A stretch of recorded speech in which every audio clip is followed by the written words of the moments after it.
Xorazm viloyati soliq boshqarmasi shaxsiy xavfsizlik bo'limi tashabbusi hamda axborot kommunikatsiya texnologiyalari sho'basi bilan soliq xizmati organlari xodimlari o'rtasida kiberxavfsizlik, zo'ravonlik va shafqatsizlik g'oyalaridan himoya qilishga qaratilgan profilaktik yig'ilish bo'lib o'tdi.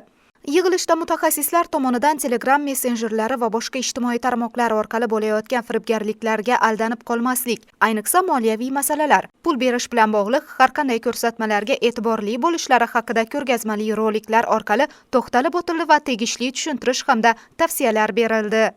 Ikki xil holatda pul yasab turibdi, ya'ni firibgarlik usuli bilan va o'g'irlik, ya'ni jabrlanuvchini o'zi bilmagan holatda hamda noqonuniy ishonni pulga qaytarish istaganda yoki bo'lmasam boshqa bir chet elga ketish istaganda pul mablag'larini o'tib bergan. Bu o'tib bergan hisob raqamlarining hammasi asosan boshqa bir shaxsga tegishli bo'lgan bank kartalarining raqamlari hisoblanadi.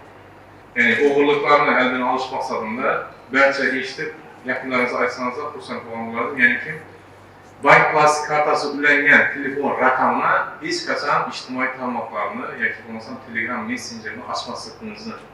Bu bilan biza ertaga bizning bank plastik kartamizdagi yoki boshqa omonatdagi ushbu raqamlar ulangan hisob raqamlaridagi pul mablag'larini begona shaxslar tomonidan yechilishini oldini olishga xizmat qiladi.